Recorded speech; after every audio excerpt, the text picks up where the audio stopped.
chaque fois que tu veux faire quelque chose, demande-toi d'abord pourquoi tu veux faire ça. À chaque fois que tu veux faire quelque chose, demande-toi pour qui tu veux faire ça. Pour quelle raison tu veux la faire. Parce que le comment ne peut pas marcher. Mais le pourquoi, c'est la seule chose qu'il te faut réellement pour commencer tout ce que tu veux.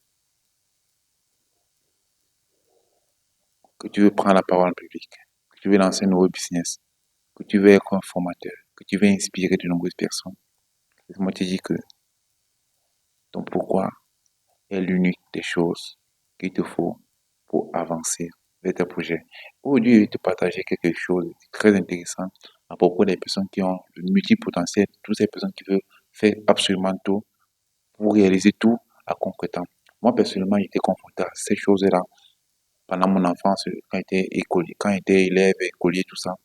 Il y avait énormément d'envie de faire tout au même moment.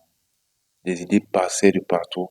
Et deux fois, ils me voyaient faire des cours de mathématiques pendant qu'on faisait des cours de français, des cours de français pendant qu'on faisait des cours d'histoire, et ainsi de suite. Tout se baladait dans ma tête. Jusqu'à maintenant, je n'ai pas pu avoir vraiment la clarté et j'ai essayé, avec le temps, de m'améliorer. Donc aujourd'hui, je vais essayer de te partager quelques points essentiels qui vont peut-être t'aider à t'organiser si toi aussi tu es une personne à multiples potentiels. Et moi, j'ai suivi d'abord une vidéo, euh, me renseigner aussi, et je parle aussi en fonction de ma propre expérience. Mon expérience va t'apprendre aussi quelques éléments clés qui vont t'aider. Numéro un, c'est que pour une personne à multiple potentiel, notre emploi du temps n'est pas comme les autres. C'est pas du genre qui me lève le matin, je dis que je me lève, je fais le café, après j'ai fini, je prends mon petit thé, dès que j'ai fini, je pars faire le sport, dès que j'ai fini par faire mes cours de mathématiques, dès que j'ai fini par lancer peut-être que je peux pas te vendre quoi que ce soit. Non. Notre la pire des choses qu'il y a avec nous, c'est que nous n'aimons pas l'envie de rester toujours à un endroit. On aime la liberté. Peu importe où nous sommes, si c'est à l'école, à un niveau, tout nous saoule. On a envie de se déplacer, aller ailleurs. Maintenant, comment faire un programme quand tu es une personne à multipotentiel? C'est que tu dois avoir un objectif selon un mois. C'est pas déjà que tu as peut-être un objectif pour l'année, peut-être 15 objectifs pour l'année, ou bien 10 objectifs, ou bien 3 objectifs, mais 4 objectifs même pour l'année. C'est que tu as un objectif, tu as des objectifs. Tu vas essayer de clarifier tes objectifs par mois.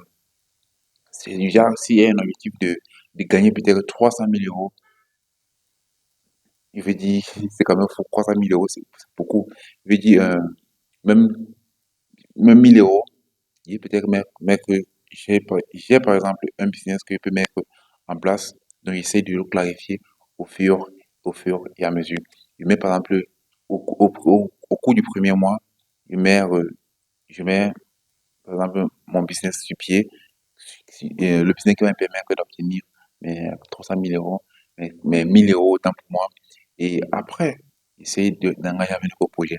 Et tant que je n'ai pas fini ce projet-là, mais, et tant qu'il n'est pas fini avec ce projet-là, je n'engage pas l'autre pour avoir une clarté mentale. Mais comment faire en sorte que pour ne, comment faire en sorte mais comment faire en sorte de ne pas, comment faire en sorte de finir tout ce projet?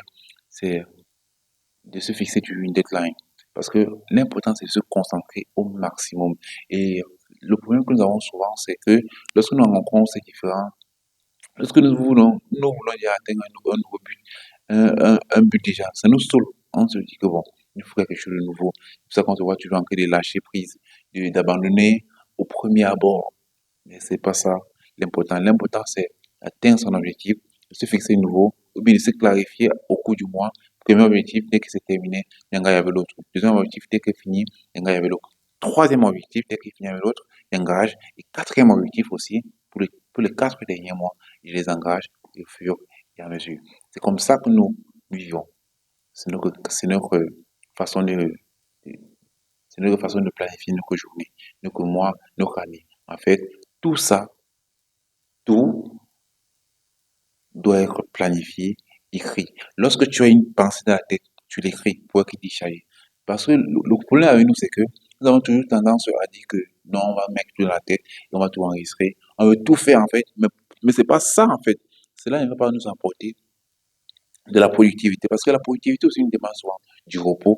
La productivité aussi nous demande de la méditation. La productivité aussi nous demande souvent de rester calme et se poser, avoir une idée claire par rapport à ce qu'on veut réellement faire. Personnellement, aujourd'hui, je voulais faire une activité, plusieurs activités même, mais il n'a pas pu le faire. Il était focalisé sur un objectif. Et il me suis rendu compte que lorsque je suis focalisé sur un objectif, je suis capable de le faire, je suis capable de le réaliser à 100%. Comparativement au temps où j'ai 1000 objectifs à faire, un objectif le matin, après un objectif le soir, après. C'est beaucoup. Tellement j'ai envie de tout faire que je ne fais absolument rien. Des fois, il me trouve encore de planter carrément. Je suis assis là et je ne peux absolument rien. Je suis frustré même. Pas parce que je n'ai pas envie de travailler, pas parce que je n'ai pas envie de réussir en fait. C'est parce que je n'ai pas eu cette clarté mentale. C'est pour ça que tu peux avoir un pourquoi aussi, un pourquoi très fort même. Mais si tu n'as pas vraiment le style d'organisation, un, un, euh, une clarté mentale, ou bien si tu ne sais pas vraiment, si tu ne maîtrises pas vraiment ton planning pour t'organiser dans tout ce que tu fais, ça sera vraiment difficile pour toi. J'espère vraiment que cette vidéo t'a vraiment plu, t'a vraiment apporté quelque chose de bien. Si tu es une personne à multiple potentiel, si tu es une personne à multiple potentiel, n'hésite pas à me dire en commentaire. C'est ravi de te dire. On se dit à la semaine prochaine. Comme toujours, c'était les Max. Un dernier peut devenir pour un dernier peut devenir le premier. N'oublie jamais ça. La solution, c'est toi. Il restera toujours en toi. Il n'y a pas peur de rater. Il n'y a pas peur de rater. On avance toujours ensemble. Merci à vous. Bingo.